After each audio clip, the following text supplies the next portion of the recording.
existence and wondering if there's something like beyond death experience. So the idea that you're afraid of death, mortality, all that, and you've looked at religion and maybe thought like, oh, I don't necessarily know, like, none of these things really resonate with me. I don't like believe in an afterlife. I don't believe in all those things. But like, I want to see something. If I saw something, maybe if I saw a ghost, if I saw something like that, it wasn't of this world. Maybe I'd have faith and not fear dying and the life beyond. Mm-hmm. So for you, it's the search of like seeing if there's just like, is there something else out there? If there's, people talk about religion, these historic objects in history, in the Bible and everything, the Ark or like the Catherine wheel or something like that. Like, back then, like, these things were supposed to do amazing things, like miracles and things like that. But maybe if I saw one of those objects and I associated it with like these stories and I could see it and I could get my hands on it, maybe then I'd think maybe there is something bigger out there. Like maybe these stories that went through humanity really did have some truth, and I can relate to something and not be afraid of that unknown. That's sort of like where you're coming from. Okay. Maybe in 500 years, people will be talking about the internet, like, oh my God, there was this thing that you could. Right. But I mean, there's validity in, like, I think that people that are more, I don't want to say Darwinist or need factual things to, base their. And this is based entirely on my desire after college, my friend, I wanted to go on a road trip with my friend, just to like go on a road trip to all the supposed haunted houses around the world, in the country, just to visit them, to see if there was something there. Because I thought, if I saw something... to self-steal that idea for a documentary. Yeah, right. Maybe if I saw some proof of that, or something like, I just read, I don't know if you guys read, I think it's Fingerprints. I don't know if it's the Sign and the Seal. It's about the guy wrote. It's about the hunt for the Ark of the Covenant, the Ark in the Old Testament, and how there was a journey that they went to, like they tracked it down to Ethiopia, and it was supposed to be in a shrine. They wanted to see it, and eventually they couldn't see it because it was all guarded by these old monks, and there was actually a war-torn area. But the idea that there was this item that people had talked about that had this immense power, I guess it's sort of Raiders of the Lost Ark, but on a much smaller scale. It's not about governments. It's about individuals going out and looking through things and like searching for stuff just to prove to themselves, that there's something bigger out there. I can. You want me to hold it too? No. How much time does this have? An hour. Okay. Does it say how much time's left? We got a half hour on there. All right, great. So that's sort of like where you're coming from, and you actually so you don't really. I mean, you don't care about the treasure aspect. You're more about like, I want to see something. So I want to see a Catherine wheel, or is this? Or you want proof of like something. You want proof. You want to see. You want to see. You not only see it. You want to see it and see like, oh my God, this is something that like does have this history. And maybe it has like there's I don't know like maybe there. I have to see if before there was this idea that this was, in addition to being a place with the Catherine wheel, maybe this is a place where a lot of tortures and things had happened, and there was this idea that bad things happened in this space, like that I'm doing this or not.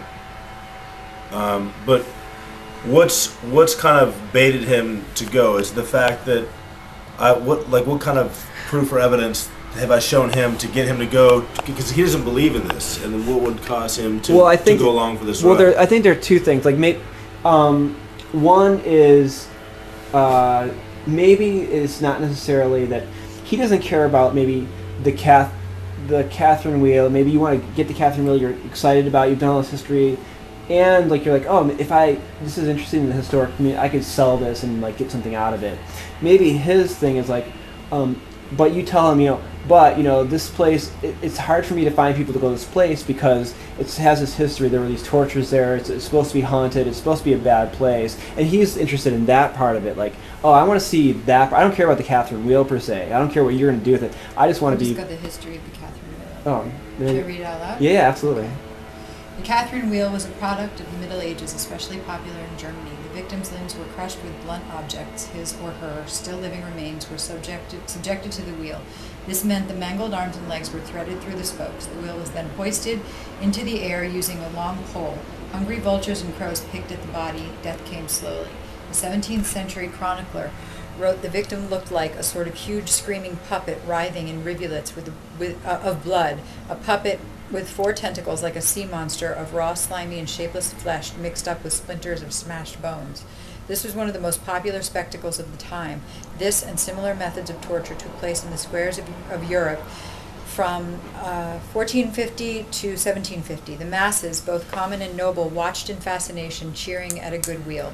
A woman or a number of women in a row brought even greater enthusiasm. The wheel was named after St. Catherine of Alexandria from the early 4th century. She was believed to have been killed in this fashion during the rule of the Empire Maxentius. We need to see the wheel.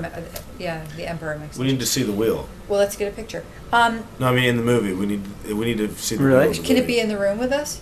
Someone has to go down on the wheel. Well, that's fascinating. Well, there's It is. Yeah, someone's got to die on the wheel. Someone's got to die on the wheel. Well, Okay. I think he maybe brought me there for that reason. Oh, good idea. Yeah, that'd be fun to put on You the have to wheel. die naked on the wheel. With the tentacle arms, crushing bones. We changed it so that Joe, you're going to be naked for the That's last fine. 20 minutes. Zach and I already said that, dude. Okay. Well, great. That actually You is. said you would do. How are we gonna get the wheel? That's gonna. Well, okay. Well, here I have. Well, I totally. Well, because. Reid has one in his basement. Reid has 3 Catherine wheels in his basement. This isn't. No, it's 4. Do you know any This whole welders? process is for Reid to get us in the Catherine wheel. There's no movie. There's no movie. This is his. Well, this he is will a- film it, but he's gonna film it all. Oh yeah, that's just of course. This is a snuff film. Yeah. Catherine wheel snuff, the first Catherine wheel snuff film of the Right. 21st century. So what I have now is in this room, there are these things that want to get at you guys, and in fact maybe that actually works a lot better. So what? Yeah, the Catherine wheel. So I what think- happens yeah. is that there is a boarded up door in the room you guys are trapped in. You guys break through, and in that room is the Catherine wheel. I'm looking for a picture. What if I like that. Joe? Yeah. I like what you said earlier though, Joe, about like there's no supernatural element, and it's like you're actually just a serial killer, like snuff film Catherine wheel maker, and like you create all this hype around this Catherine wheel, and like you say this is like the Catherine wheel, but it's actually just like a Catherine wheel that you've installed, and you've been like fantasizing about putting I don't know, never mind. Maybe. This is brainstorming. This is. You know, and everything's just hype, and then it turns out like Yeah, this but is why all would just I happened go? to I sac. mean, I'm not that- Well, we can't didn't be figure that out why gullible, how to yeah. get Maybe you. I'm charming and I seduce you down there. I mean, there's no. You say there's a lot of money, well, we didn't get to your reasons. Obviously, I'm going, following you. So because why is Lauren here? Because Joe lured me there for some whatever reason. Yeah, but you also have your reasons too. What are you saying? I mean, you're fascinated with the idea. Can I be fascinated with the same idea, like have the same kind of interests, but his motives are different? Yeah. Concept of those are the main ones for Joe. Which is an interesting theme. I mean, that's something that you don't see very often, and it's a huge part of life. I mean, people Yeah. at the end of the day really just are concerned with what they're doing, and Right. I don't really listen to Zach when he's talking. I just thinking about what I want to do. Now Zach's sort of motivation here, and some level it's still supernatural, but it can be brought. We can bring it some other way. Is the idea of the concept of like this sort of the existential